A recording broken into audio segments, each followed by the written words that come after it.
আল্লাহর কাছে যত অপরাধ হতে পারে সকল অপরাধের মধ্যে একটা অপরাধ আছে, যেই অপরাধটা, যেই গুনাহটা, যেই পাপটা আল্লাহ রাব্বুল আলামিন ক্ষমা করবেন না, ঘোষণা করে দিয়েছেন এটা ক্ষমার অযোগ্য। আল্লাহর জমিনে সবচাইতে ভয়াবহ যেই অপরাধ এর কথা কোরআনে আল্লাহ তাআলা সবচেয়ে বেশি সাবধান করেছেন। কোরআন যারা বুঝে পড়েন, অর্থ সহকারে, তাফসীর সহকারে, ওলামায়ে কেরামের কোরআনের মজলিসগুলোতে যারা নিয়মিত উঠা বসা করেন, বিশেষ করে কোরআনের আদ্যপান্ত শুরু থেকে শেষ পর্যন্ত যারা পাঠ করার, তিলাওয়াত করার, বুঝে পড়ার সৌভাগ্য অর্জন করেছেন, তারা জানেন, ওলামায়ে কেরাম তো আরো আগে থেকেই জানেন যে কোরআনের সবচেয়ে বেশি আলোচিত হয়েছে যেই অপরাধের ভয়াবহতা সম্পর্কে, সেই অপরাধের নাম কি? শিরক। শিরকের অপরাধ নিয়ে কোরআনের শুরু থেকে শেষ পর্যন্ত যত বেশি আলোকপাত হয়েছে, এই মহাগ্রন্থ আল কোরআনে অন্য কোন অপরাধের ব্যাপারে এত বেশি আলোচনা করা হয় নাই, এত বেশি সাবধান বা সতর্ক করা হয় নাই। কারণ শিরকের এই অপরাধটা এত জঘন্য এবং এত মারাত্মক যে কোরআনে হাকিমে আল্লাহ রাব্বুল আলামিন প্রিয় নবী সাল্লাল্লাহু আলাইহি সাল্লামের প্রতি ওহী নাজিল করে বলেছেন, ওয়ালাকাদ উহিয়া ইলাইকা ওয়া ইলাল্লাযীনা মিন ক্বাবলিক, অর্থাৎ হে রাসূল, আপনার প্রতি আর আপনার আগে দুনিয়াতে যত নবী রাসূল এসেছেন, সকল যুগের, সকল সমাজের, সকল দেশের, সকল ভাষার, একেবারে সে আদম আলাইহিস সালাম থেকে নিয়ে শুরু করে আমাদের নবী মুহাম্মদ সাল্লাল্লাহু আলাইহি সাল্লাম শেষ নবী পর্যন্ত সকল নবী রাসূলদের প্রতি আল্লাহ রাব্বুল আলামিনের একটা কমন ফরমান ছিল, একটা কমন অর্ডার ছিল। নামাজের ক্ষেত্রে ব্যবধান ছিল। কোন নবী রাসূলের প্রতি আল্লাহ তাআলা 5 ওয়াক্ত নামাজ দিয়েছেন, তো কাউকে 1 ওয়াক্ত হয়তো দিয়েছেন। কারণ নামাজের ধরন একরকম ছিল, আরেকজনটা আরেক রকম ছিল। কোন নবী রাসূলকে আল্লাহ তাআলা একটা জিনিস ফরজ করেছেন, ওই জিনিসটা হয়তো অন্যদের উপরে ফরজ করেন নাই। কিন্তু এই একটা বিষয়ে আমাদের নবীজি সাল্লাল্লাহু আলাইহি সাল্লামকে আল্লাহ বলেছেন যে আপনার প্রতি আর আপনার আগে যত নবী রাসূল এসেছেন সবার প্রতি আল্লাহর আসমানি একটা কমন অর্ডার ছিল। সেটা কি? লা ইন আশরাকতা লা ইয়াহবাতান্না আমালুক ওয়া লা তাকুনান্না মিনাল খাসিরিন। হে রাসূল, কমন যে অর্ডার ছিল সেটা হলো, যদি আল্লাহর সঙ্গে শিরিক করেন, আল্লাহর কোনো পার্টনার সাব্যস্ত করেন, তাহলে আপনি যত ভালো কাজ করেন, যত নেক আমল করেন, যত ইবাদত বন্দেগী করেন, যত তাসবিহ তেলাওয়াত করেন, যত কোরআন পড়েন, যত ওয়াজ মাহফিল শুনেন, যত ওয়াজ করেন, যত হজ করেন, যত উমরা করেন, যত ভালো কাজ করেন, আল্লাহ বলছেন লা ইয়াহবাতান্না আমালুক, অবশ্যই অবশ্যই আপনার আমল বরবাদ হয়ে যাবে, সমস্ত আমল ক্যান্সেল হয়ে যাবে, ডিলেট হয়ে যাবে, এগুলোর কোনো মূল্য বা ভ্যালু আল্লাহর কাছে হবে। ওয়ালা তাকুনান্না মিনাল খাসিরিন। শুধু সেটাই নয়, এরপর ক্ষতিগ্রস্তদের মধ্যে আপনি চলে যাবেন এবং তাদের কাতারে শামিল হয়ে যাবেন। আপনার কোনো আমল আল্লাহর কাছে আর মাকবুল হবে না। ভাইরা আমার, এই আয়াত বলছে শিরক কত বড় অপরাধ, কত জঘন্য অপরাধ। আল্লাহ রাব্বুল আলামিন কোরআনে হাকিমে লোকমান হাকিম নামক আল্লাহর নেককার বান্দা, প্রিয় বান্দা, তিনি তার সন্তানকে কিছু উপদেশ দিয়েছেন। আল্লাহর কাছে এত পছন্দ হয়েছে, কোরআনে সূরা লোকমান নামে একটা আলাদা সূরা আছে। এই সূরাতে আল্লাহ তাআলা লোকমান হাকিম তার সন্তানকে কি কি উপদেশ দিয়েছেন, পৃথিবীর ইতিহাসের সকল বাবা মায়েদের জন্য সেই উপদেশগুলো আল্লাহ তাআলা উল্লেখ করে আমাদের জন্য সেটা শিক্ষণীয় এবং অনুসরণীয় করে রেখেছেন। সেখানে একটা উপদেশ ছিল গুরুত্বপূর্ণ, অতি গুরুত্বপূর্ণ। সেটা হলো, তিনি তার সন্তানকে বলেছেন, ইয়া বুনাই লা তুশরিক বিল্লাহ, ও আমার প্রাণের ছেলে, প্রাণপ্রিয় সন্তান, আদরের ছেলে, বাবারে ওসিয়ত করে যাচ্ছি, খবরদার আল্লাহর জমিনে তুমি খবরদার আর যা করো না করো, কখনো আল্লাহর সঙ্গে শিরিক করবা না, শরীক সাব্যস্ত করবা না। কারণ ইন্নাশ শিরকা লাযুলমুন আযীম, কারণ শিরক হলো আল্লাহর জমিনে সবচেয়ে মহা অপরাধ। এই অপরাধটা এরকম যে এই অপরাধটাকে বলা যায় ক্ষমার অযোগ্য। আল্লাহর কাছে যত অপরাধ হতে পারে সকল অপরাধের মধ্যে একটা অপরাধ আছে, যেই অপরাধটা, যেই গুনাহটা, যেই পাপটা আল্লাহ রাব্বুল আলামিন ক্ষমা করবেন না, ঘোষণা করে দিয়েছেন এটা ক্ষমার অযোগ্য। সেই পাপটা হলো শিরকের পাপ। আল্লাহ বলেছেন ইন্নাল্লাহা লা ইয়াগফিরু আন ইউশরাকা বিহি, নিশ্চয় আল্লাহ রাব্বুল আলামিন তার সঙ্গে যদি কেউ শরীক সাব্যস্ত করে এটা আল্লাহ তাআলা মাফ করবেন না। মাফ করবেন না মানে যদি সে এই অপরাধ করে তওবা ছাড়া মারা যায় তাহলে মাফ করবেন না। কেউ জীবনে করে ফেলেছে না বুঝে, এরপরে সে তওবা করে ফিরে এসেছে আর সে অপরাধ করে নাই, এটা অবশ্যই মাফ হবে। কিন্তু যদি কেউ তওবা ছাড়া শিরক করে দুনিয়া থেকে যায়, মুশরিক অবস্থায় মারা যায়, তাহলে আল্লাহ তাআলা এটা মাফ করবেন না। ওয়ায়াগফিরু মা দুনা যালিকা লিমান ইয়াশা, আর শিরক ছাড়া যত অপরাধ আছে, যত অপরাধ আছে আল্লাহর হক সংশ্লিষ্ট, সবগুলো আল্লাহ তাআলা যাকে ইচ্ছা তাকে মাফ করে দিবেন। কিন্তু শিরকের অপরাধ এটা আল্লাহ তাআলা কাউকে মাফ করবেন যদি সেই শিরকের অপরাধ করে দুনিয়া থেকে যায়। ভাইরা আমার, এই অপরাধের ভয়াবহতা এত বেশি, এত বেশি। আমাদের প্রিয় নবী সাল্লাল্লাহু আলাইহি সাল্লামের সাথে মক্কার মুশরিকদের বিরোধটাই ছিল এই অপরাধ নিয়ে। তারা আল্লাহকে স্বীকার করত, আল্লাহকে ডাকত, আল্লাহর কাছে দোয়া করত, প্রার্থনা করত, ইবাদত করত, সবই ঠিক ছিল, সবই করত। কিন্তু মক্কার মুশরিকদের মূল সমস্যা ছিল যে তারা আল্লাহকেও ইবাদত করত আবার শিরকও করত। আল্লাহর মাঝে আর বান্দার মাঝে বিভিন্ন পীর, বিভিন্ন ব্যক্তি,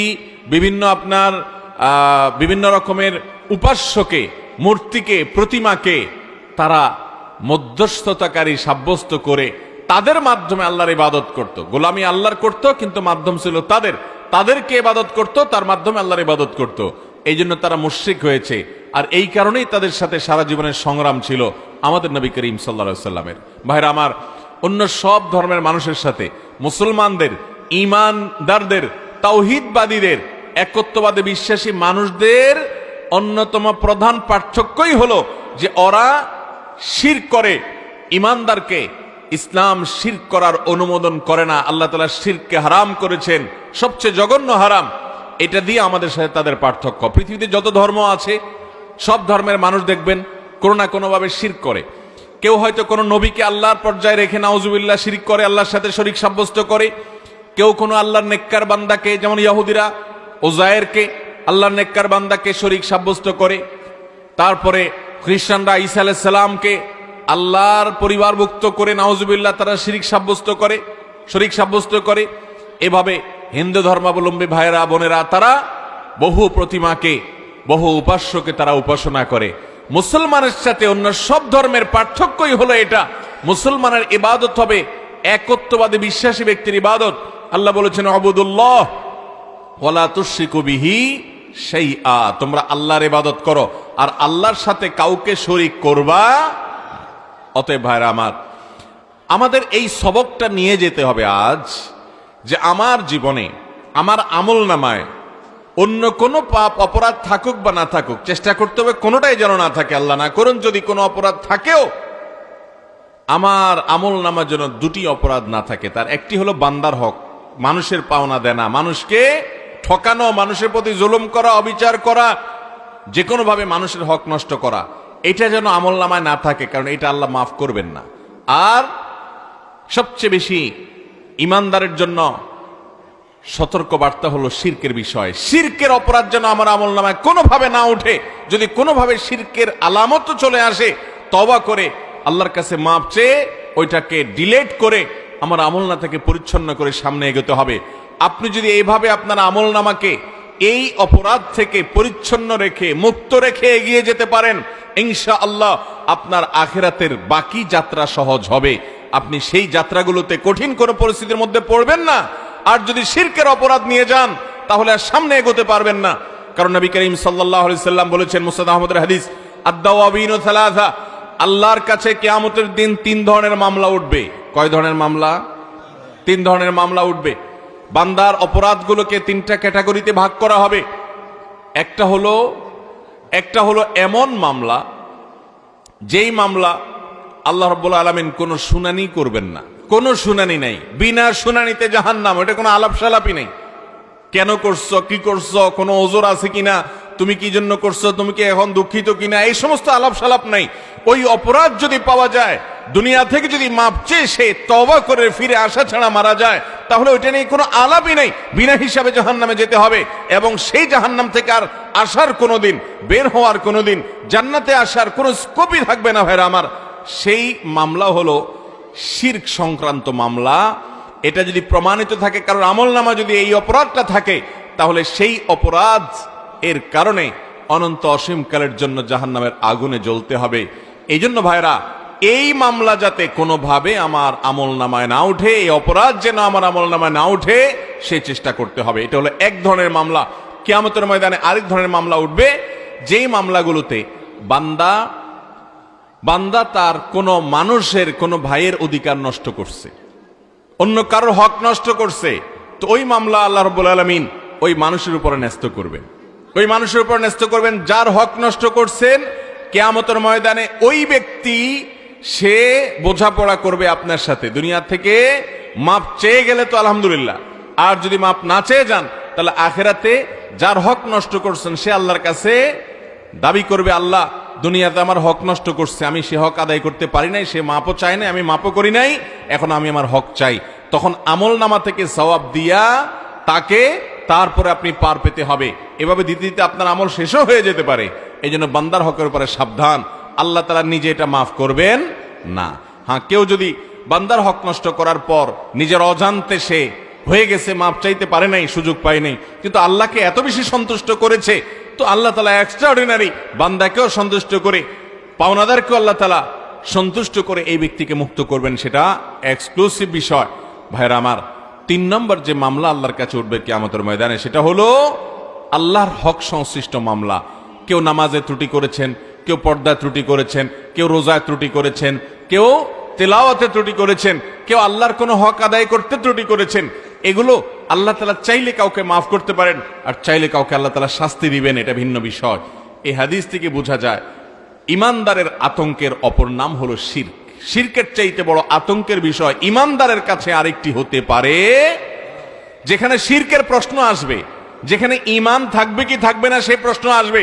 আমার ঈমানটা, আইডেন্টিটিটা ঠিক রাখতে হবে যে আমি মুসলমান, এরপরে যা হবে না হবে পরেরটা পরে। কিন্তু পরিচয় যদি আপনার শেষ হয়ে যায়, ঈমান যদি শেষ হয়ে যায়, তাহলে এই মুসলমানের 2 পয়সার কোনো মূল্য আল্লাহর কাছে হবে।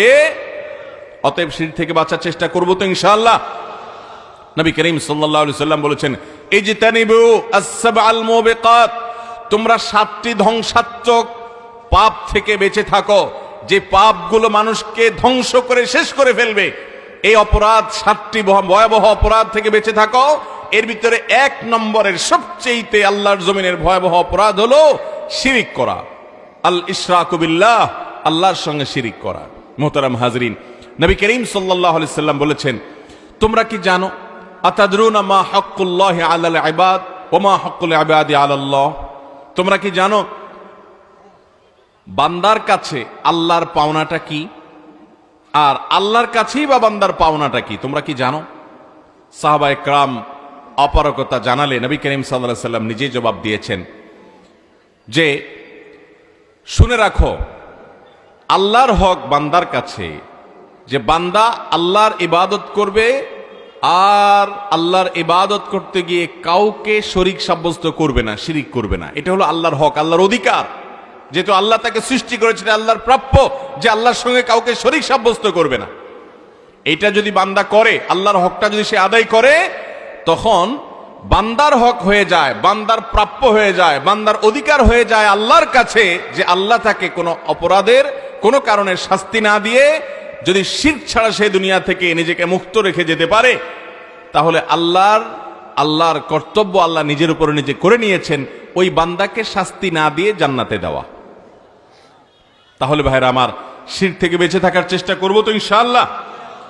আল্লাহ রাব্বুল আলামিন আমাদেরকে শিরকের এই ভয়াবহ অপরাধ থেকে বেঁচে থাকার তৌফিক দান করুন।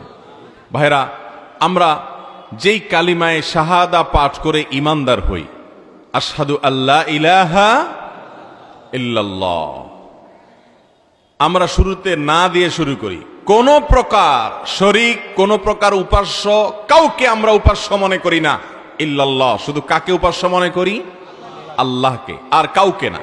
অতএব কোন কবরে আল্লাহর কোন নেককার বান্দা যদি শায়িত থাকেন, সেই কবরে একজন ইমানদার হিসাবে কোন অবস্থাতে সিজদা দিতে পারে, রুকু করতে পারে, ইবাদত করতে পারে, মান্নত করতে পারে, প্রার্থনা দোয়া করতে পারে? দোয়া কার কাছে করতে হবে? আমরা প্রত্যেক রাকাত নামাজে কিন্তু আল্লাহর কাছে ঘোষণা দেই, ইয়্যাকা না'বুদু ওয়া ইয়্যাকা নাস্তাঈন। আল্লাহ শুধু আপনারই ইবাদত করি, গোলামি শুধু আপনারই করি, দাসত্ব শুধু আপনারই করি। আবার এদিকে আপনি মাজারে যান, যায় সেখানে সিজদা দেন, তাহলে দাসত্ব শুধু আল্লাহর হলো না মাজারেও হলো?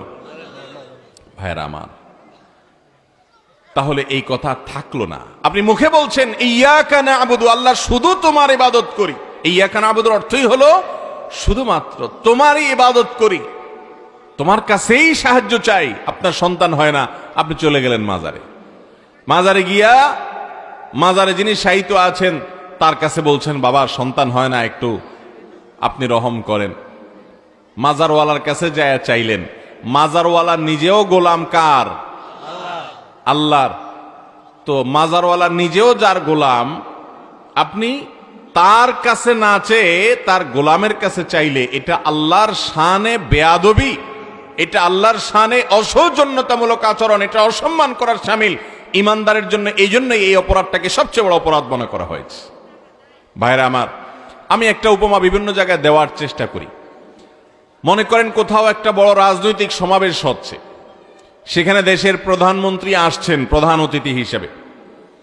সেই জায়গায় যদি ছোটখাটো কোনো ত্রুটি বিচ্যুতি হয়, আয়োজন করতে গিয়ে আয়োজকদের কিছু অসুবিধা হয়েছে, সাউন্ডটা ঠিক ছিল না, লাইট ঠিক ছিল না, হয়তো মেনটেনেন্সে কোনো অসুবিধা ছিল, ম্যানেজমেন্টের ত্রুটি ছিল, এগুলো সবগুলো ক্ষমার যোগ্য। প্রধানমন্ত্রী যদি সেটা দেখেন, প্রধান অতিথি দেখেন, দেখার পরে হয়তো একটু বকাঝকা দিয়ে এটাকে নিষ্পত্তি করবেন।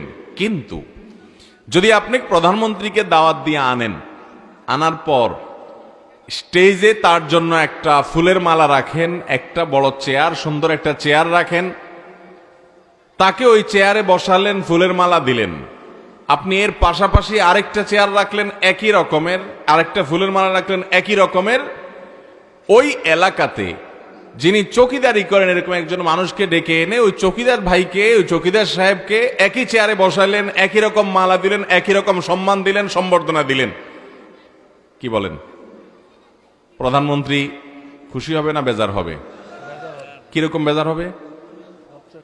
সাধারণ অসন্তুষ্টি হবে।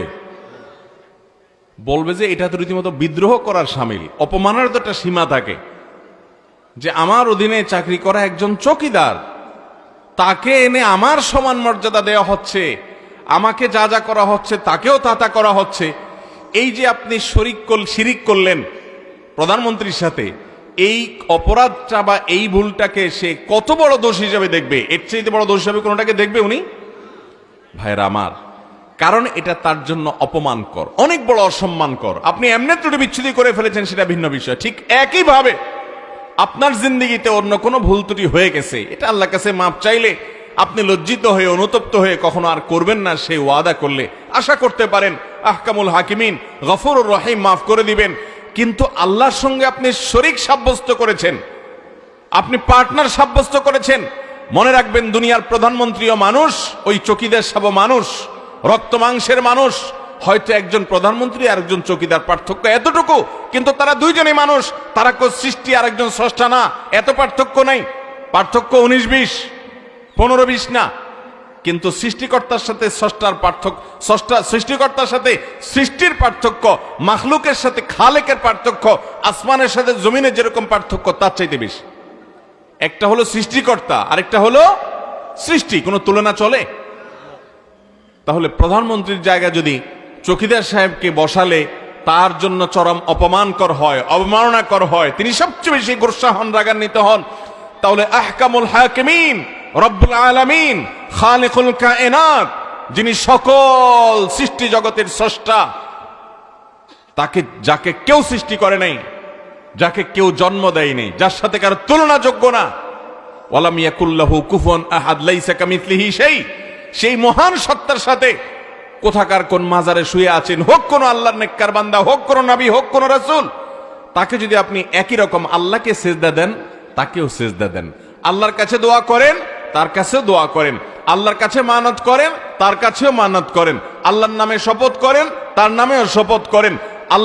আল্লাহর জন্য কোরবানি করেন, তার নামেও কোরবানি করেন। আল্লাহর সঙ্গে যদি আপনি শরীক সাব্যস্ত করেন, আল্লাহর কাছে যদি আল্লাহর সঙ্গে যদি পার্টনার সাব্যস্ত করেন, তো এই দুনিয়ার প্রধানমন্ত্রীকে যতটা অপমান করা হবে, তার প্রতি যেটা অসম্মান করা হবে, আল্লাহর শানে তার চাইতে হাজার হাজার লক্ষ লক্ষ কোটি কোটি গুণ বেশি অসম্মান করা হবে। এই জন্য আল্লাহর জমিনে শিরকের চাইতে বড় কোন অপরাধ আরেকটা হতে পারে? আল্লাহ রাব্বুল আলামিন এই করপাড়াবাসী সহ অত্র অঞ্চলের মানুষ, গোটা দুনিয়ার মানুষ, আমরা যারা শুনছি শুনবো, আল্লাহ তাআলা সকল মানুষকে আমাদেরকে শিরকের বিরুদ্ধে সংগ্রাম করার তৌফিক দান করুন। আমাদের আমল নামাতে আর কোনো পাপ থাকুক বা না থাকুক, কোনো পাপই যেন না থাকে, সেই চেষ্টা আমরা করতে হবে। কিন্তু শিরকের অপরাধ নিয়ে খবরদার দুনিয়া থেকে যাব না। আমার আমল নামায় শিরক আছে কিনা এটাকে আমরা সাবধানতার সাথে মনিটরিং করব। প্রতিদিনে আপনি দেখবেন নবী করিম সাল্লাল্লাহু আলাইহি সাল্লাম সবচেয়ে বেশি যে বাক্যগুলো পাঠ করতেন, যে জিকির সবচেয়ে বেশি করতেন, তার মধ্যে থেকে অন্যতম প্রধান হলো লা ইলাহা ইল্লাল্লাহ। এই জিকিরটা সবচেয়ে বেশি করতেন। আপনি দেখবেন সকাল সন্ধ্যা নবী করিম সাল্লাল্লাহু আলাইহি সাল্লাম পড়তেন লা ইলাহা ইল্লাল্লাহু ওয়াহদাহু লা শারীকা লাহু লাহুল মুলকু ওয়া লাহুল হামদ ওয়া হুয়া আলা কুল্লি শাইইন কাদির। আল্লাহ ছাড়া সত্যিকারের কোনো মাবুদ নাই, শিরক থেকে আমি নিজেকে মুক্ত ঘোষণা করছি। আপনি যখন ওযু করেন, ওযুর পরে দোয়া, আশহাদু আল্লা ইলাহা ইল্লাল্লাহু ওয়াহদাহু লা শারীকা লাহু ওয়া আশহাদু আন্না মুহাম্মাদান আবদুহু ওয়া রাসূলুহু। আমি সাক্ষ্য দিচ্ছি যে আল্লাহ ছাড়া ইবাদতের উপাসনার কোনো উপযুক্ত আর কেউ হতে পারে। আপনি ৫ ওয়াক্ত নামাজের পরে দোয়া পড়ছেন লা ইলাহা ইল্লাল্লাহ, আল্লাহ ছাড়া সত্যিকারের কোনো মাবুদ নাই, ওয়ালা না'বুদু ইল্লা ইয়্যাহ, আমি আল্লাহ ছাড়া কারোর ইবাদত করি না। লা ইলাহা ইল্লাল্লাহু মুখলিসিনা লাহুদ্দিন, আমি আল্লাহ ছাড়া কাউকে ইবাদতের উপযুক্ত হিসেবে মাবুদ হিসেবে স্বীকৃতি দেই না। মুখলিসিনা লাহুদ্দিন, আমি আল্লাহর ইবাদত করি আমার ঈমানকে খাঁটি করে, পিওর করে, অর্থাৎ শুধু আল্লাহর জন্য হবে আর কারোর জন্য হবে না। এভাবে আপনি দেখবেন সকাল সন্ধ্যায় ৫ ওয়াক্ত নামাজের পর, ওযুর পর, শুইতে গেলে, উঠতে গেলে, বসতে গেলে, বাজারে প্রবেশের সময় পর্যন্ত যে দোয়া আছে, নবী করিম সাল্লাল্লাহু আলাইহি ওয়াসাল্লামের জীবনে বেশিরভাগ দোয়া জিকিরের মধ্যে দেখবেন একত্ববাদের সাক্ষ্যটাকে বারবার দেওয়া হচ্ছে, কারণ এটাকে রিনিউ করা হচ্ছে, নবায়ন করা হচ্ছে, কোনোভাবে যাতে আমাদের আমল নামাতে আমাদের যে কাজের যে ফিরিস্তি আছে, সেখানে কোনো অবস্থাতে যেন শিরকের অপরাধ না ঢুকে। বারবার সেটা তাওহীদের কথা বলে বলে ঈমানকে নবায়ন করতে হয়। ঈমানগুলোকে নবায়ন করব তো ইনশাআল্লাহ। বহু বাবারা আছেন, বহু ভাইয়েরা আছেন, সেই ছোটবেলায় কালিমে শাহাদা পাঠ করে রেখে দিয়েছেন, এখনো পর্যন্ত আল্লাহর সঙ্গে বহু মানুষকে শরীক বানায় বসে আছেন। আল্লাহর সঙ্গে মনে করেন অমুক পীরের হাতে ক্ষমতা আছে। কি ক্ষমতা?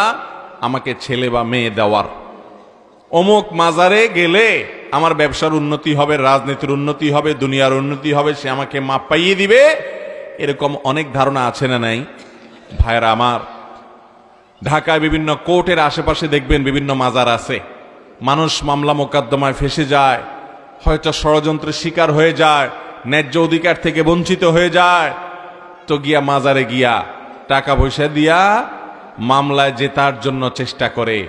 ইমানদারের ঈমান এত ঠুনকো হবে না ভাই। ইমানদারের জীবনে যে কোনো অসুবিধা হবে, তার চাওয়ার, অলৌকিকভাবে চাওয়ার একটি মাত্র জায়গা আছে, সেটা হলো আরশে আজিমের মালিকের কাছে। আর কারোর কাছে সে চাইবে লৌকিক চাওয়া, যেটা আপনি আমার কাছে একটা কলম চাইলেন, একজন মানুষ একজন উকিলের সহযোগিতা চাইলেন মামলার জন্য, এটা তো ভিন্ন বিষয়। কিন্তু অলৌকিক চাওয়া যেটা, অদৃশ্যের কাছে চাওয়া যেটা, সেটা একমাত্র হবে কার কাছে? আল্লাহ রাব্বুল আলামিনের কাছে। ভাইরা আমার, অতএব আল্লাহ ছাড়া আর কারোর কাছে আমরা আমাদের দোয়া, আমাদের ইবাদত, আমাদের সিজদা, আমাদের মান্নত, আমাদের শপথ, আমাদের দান দক্ষিণা, আমাদের সমস্ত ইবাদত বন্দেগী, এগুলো আল্লাহ ছাড়া কারোর কাছে নিবেদন করব, চেষ্টা করব তো বেঁচে থাকার ইনশাআল্লাহ। ভাইরা আমার, নবী করিম সাল্লাল্লাহু আলাইহি ওয়াসাল্লাম বলেছেন, কিয়ামতের আগে শিরক এত ভয়াবহ রূপ ধারণ করবে, এইভাবে মানুষের ভিতরে প্রবেশ করবে, মানুষ টেরও পাবে না, বাঁচতে পারবে না। সাহাবীদেরকে নবী করিম সাল্লাল্লাহু আলাইহি ওয়াসাল্লাম দোয়া শিক্ষা দিয়েছেন, আল্লাহুম্মা ইন্নী আউযু বিকা আন উশরিকা বিকা ওয়া আনা আলাম। আল্লাহ, আমি আমার জ্ঞাতসারে, আমার জানা সত্ত্বে যেন আপনার সাথে শিরিক না করি, আপনি আমাকে বাঁচায় রাখেন, আপনি আমাকে হেফাজত করেন আল্লাহ, শিরিক যেন আমার দ্বারা না হয়। ওয়া আউযু বিকা আল্লাহুম্মা ইন্নী আউযু বিকা আন উশরিকা ওয়া আনা আলাম ওয়া আস্তাগফিরুকা লিমা লা আ'লাম। আর আমার অজ্ঞাত সারে, আমার অজান্তে, আমার জ্ঞাত সারে তো না হই হোক, অজান্তেও যেন কোনোভাবে শিরক না হয়, সেজন্য আপনি আমাকে বাঁচায় রাখেন। আল্লাহ রাব্বুল আলামিন আমাদেরকে শিরকের ভয়াবহতাকে বুঝে তা থেকে বেঁচে থাকার তৌফিক দান করুন। ভাইরা আমার, তাহলে এই কপাল আল্লাহ ছাড়া আর কারোর সামনে নত হবে। আল্লাহ কোরআনে বলছেন, ওয়ালাকাদ কাররামনা বানি আদম, আমি আদম সন্তানকে সম্মানিত করেছি। মানুষকে সম্মানিত করেছেন কে? আল্লাহ। এই যে সম্মান দিয়েছেন, আপনি কি করছেন? আপনি কি করছেন? আল্লাহর কাছে যে এই সেজদা নিবেদন করা দরকার, আপনি যে মাজারে গিয়ে সেজদা দিচ্ছেন, আপনার এই কপালটা আল্লাহর সামনে পেশ করা দরকার। আপনি যে এখনো পিসাব জীবিত আছেন, তার সামনে গিয়ে সেজদা করতেছেন। এই পিসাবক কি গোলাম না মালিক? এই গোলাম না মালিক? সৃষ্টি না স্রষ্টা? উনি আল্লাহর যত নেককার বান্দাই হোক, ধরেন আল্লাহর নেককার বান্দাই, কিন্তু তাই বলে উনি কি সৃষ্টি না স্রষ্টা? তো সৃষ্টি হলে আপনি আল্লাহর শ্রেষ্ঠ সৃষ্টি হয়ে আপনার এই কপাল শুধুমাত্র স্রষ্টার সামনে নিবেদন করবেন, এটা আপনার জন্য সম্মানের। আর যদি আপনি সৃষ্টির সামনে নিবেদন করেন, স্রষ্টার সামনে না করে, তাহলে এটা আপনার জন্য অসম্মানের, এটা আপনার জন্য অপমানের, এটা মানবতার জন্য অপমান, মানব জাতির জন্য অসম্মানের, যে মানুষকে সৃষ্টি হয়ে আরেক সৃষ্টির গোলামি করতে বলা হচ্ছে। এজন্য ইমানদারের চাইতে সম্মানিত, ইমানদারের চাইতে লজিক্যাল দৃষ্টিকোণ থেকে সবচাইতে স্ট্রং জায়গায় আল্লাহর জমিনে আরেকজন হতে পারে না।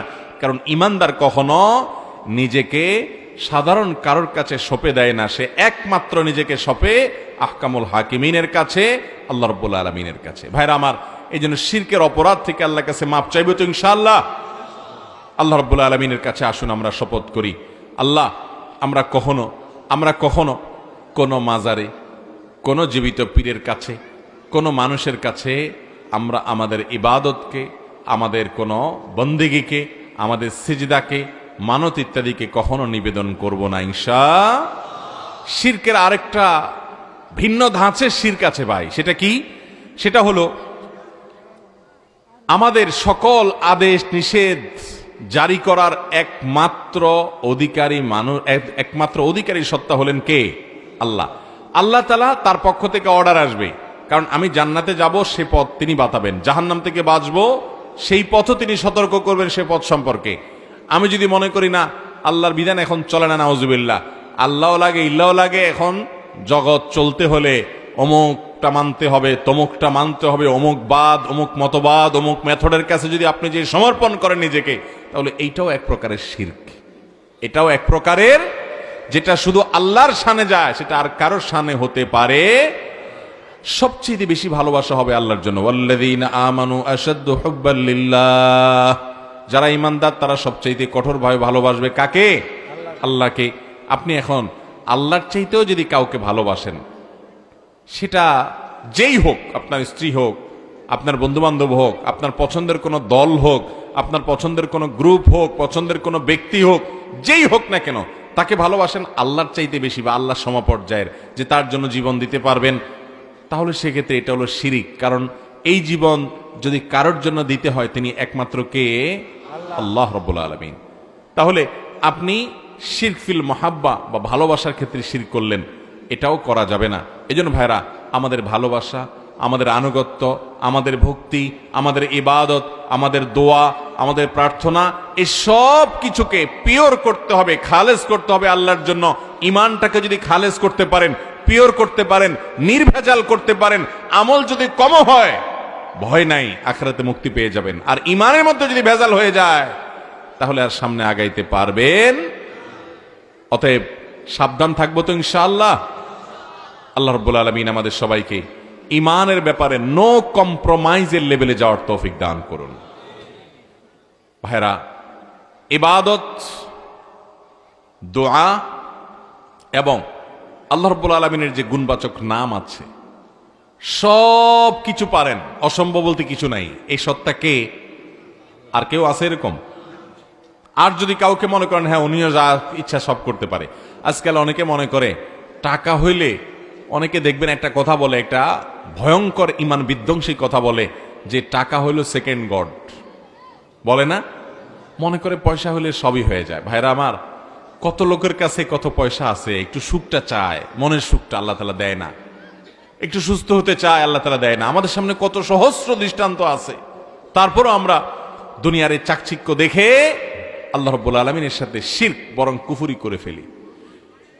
কুফরি করা কোন কোন ক্ষেত্রে এটার চেয়ে শিরকের অপরাধ মারাত্মক। কেন? কারণ কেউ আল্লাহকে অবিশ্বাস করে, কুফরি করে, এটা হলো একটা মাঝামাঝি জায়গায় আসা, যে সে কাউকে বিশ্বাস করে না, মাঝামাঝি জায়গায় আসলো। কিন্তু কেউ আল্লাহর সঙ্গে অন্য কাউকে শরীক সাব্যস্ত করে, তাহলে সে আল্লাহ থেকে দূরে সরে শুধু মাঝামাঝি আসলো না, বরং সে রেড লাইন ক্রস করে আরো ভয়ঙ্কর একটা জায়গায় চলে গেল, আল্লাহর সাথে শরীক বানায় ফেললো। এই জন্য কোনো কোনো ক্ষেত্রে কুফরির চাইতেও ডেঞ্জারাস হতে পারে শিরকের অপরাধ। অতএব আল্লাহ তাআলার কাছে পানা চাইব, আজকের মাহফিল থেকে এই প্রতিজ্ঞা নিয়ে যাব যে আমার আমল নামাতে কোনোভাবে যেন শিরক না ঢুকে, তাওহীদ যেন আমার ঠিক থাকে, আমার আনুগত্য, আমি কথা শুনবো, গোলামি করব, দাসত্ব করব, ভালোবাসা সর্বোচ্চ লেভেলে দিব একমাত্র আল্লাহর জন্য। আল্লাহর ভালোবাসায় অনেক পছন্দের দলকে ত্যাগ করতে পারবো। আল্লাহর ভালোবাসার কারণে একজনের সাথে সম্পর্ক আছে, কিন্তু আল্লাহর মহব্বতের কারণে তার সাথে আমি সম্পর্ক রাখতে পারি না, কারণ সে আল্লাহ দ্রোহী, এই জন্য তাকে আমি ঘৃণা করে বাদ দিব আল্লাহর মহব্বতে। এগুলো সবগুলো তাওহীদের দাবি ভাই। আল্লাহ রাব্বুল আলামিন একমাত্র সব পারেন, আর কেউ নাই পৃথিবীতে। অতএব অন্য কারোর প্রতি এত আমার ভক্তি থাকবে না, বিশ্বাস থাকবে না, আস্থা থাকবে না, যে আল্লাহর প্রতি থাকবে। আমার কোনো সমস্যা, দেয়ালে পিঠ ঠেকে গেছে, সব রাস্তা বন্ধ হয়ে গেছে, আমি জানি আল্লাহর কাছে সবকিছুই সম্ভব। আমার নাকের ডগা নিঃশ্বাস যতক্ষণ থাকবে সে আল্লাহর কাছে প্রার্থনা করতে থাকবো। এর নাম হলো তাওহীদের দাবি। অতএব সে দাবি পূরণ করবো তো ইনশাআল্লাহ। ভাইরা আমার, কোরআনে কারীমের 14 নম্বর পারার প্রথম যে আয়াত, রুবামা ইয়াওয়াদ্দুল্লাযীনা কাফারু লাউ কানু মুসলিমিন, রুবামা ইয়াওয়াদ্দুল্লাযীনা কাফারু, কাফেররা একটা সময় আফসোস করে বলবে, ইস, যদি মুসলমান হতাম, যদি একত্ববাদে বিশ্বাসী হতাম, তাওহীদবাদী হতাম, যদি শিরক মুক্ত ঈমানওয়ালা হতে পারতাম, অন্য পাপ টাপ যদি থাকতো, কিন্তু ওই তাওহীদটা যদি ঠিক থাকতো, তাহলে আজ রক্ষা হতো। এই আয়াতের তাফসিরে কোরআন বিশ্লেষক পণ্ডিত ব্যক্তিবর্গের অনেকে একটি গুরুত্বপূর্ণ হাদিস উল্লেখ করেছেন। সেটি হলো যে এই আয়াতের বাস্তবায়ন হবে জাহান্নামে থাকা কিছু কাফেরদের মাধ্যমে। সেখানে তাওহীদবাদী মুসলমানরা অনেকে জাহান্নামে যাবে নিজের বিভিন্ন অপরাধের কারণে, আবার কাফেররা তো জাহান্নামে আছেই। এই কাফেররা যারা আল্লাহর প্রতি কোনো বিশ্বাসই নেই, এই মানুষগুলো ওই মুসলমানদেরকে টিটকারি করে বলবে যে আমরা তো আল্লাহর প্রতি বিশ্বাস ছিল না, সেজন্য জাহান্নামে আসলাম।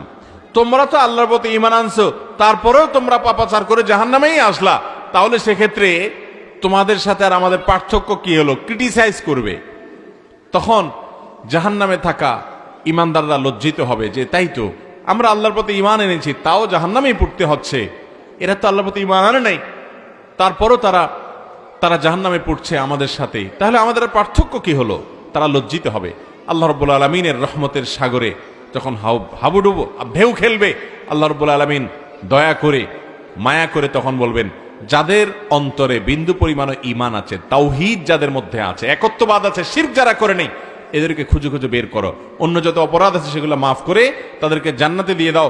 তখন ওই কাফেররা বলবে, আফসোস, আজ যদি দুনিয়া থেকে তাওহীদটা নিয়ে অন্তত আসতে পারতাম, ঈমানটা যদি ঠিক রেখে আসতে পারতাম, শিরক যদি না করে আসতে পারতাম, তো আজকে এই সাধারণ ক্ষমার ভিতরে ঢুকে যেতাম, অনেক পাপ করেও আল্লাহর কাছ থেকে উত্তরণের পথ পেয়ে যেতাম। ভাইরা আমার, এই জন্য গোটা কোরআন খোলেন, কোরআন পড়েন, দেখবেন সবচেয়ে বেশি সাবধান করা হয়েছে শিরকের ব্যাপারে, সবচেয়ে বেশি সচেতন করা হয়েছে, সতর্ক করা হয়েছে শিরকের ব্যাপারে। এই জন্য শিরক থেকে বাঁচতে হবে। আমাদের নবী সাল্লাল্লাহু আলাইহি সাল্লামের সংগ্রাম ছিল সেটি। এটি একজন ইমানদারের বৈশিষ্ট্য, এটি হলো আল্লাহর হক, যে আল্লাহর সাথে কাউকে শরীক সাব্যস্ত করব না। আল্লাহ তাআলা আমাদেরকে যত প্রকারের শিরক হতে পারে, বড় শিরক, ছোট শিরক, প্রকাশ্য শিরক, গোপন শিরক, যত ধরনের শিরক হতে পারে, শিরক ফিল ইবাদা হোক, শিরক ফিল মুহাব্বা হোক, বা শিরক ফিদ দুআ হোক, দোয়ার ক্ষেত্রে শিরক, ইবাদতের ক্ষেত্রে শিরক, এই সব শিরক থেকে আল্লাহ তাআলা আমাদেরকে বেঁচে তাওহীদকে খালেস করে দুনিয়া থেকে যাওয়ার তৌফিক দান করুন। জাযাকুমুল্লাহু খায়রা ওয়া আখিরু দাওয়ানা আলহামদুলিল্লাহি রাব্বিল আলামিন।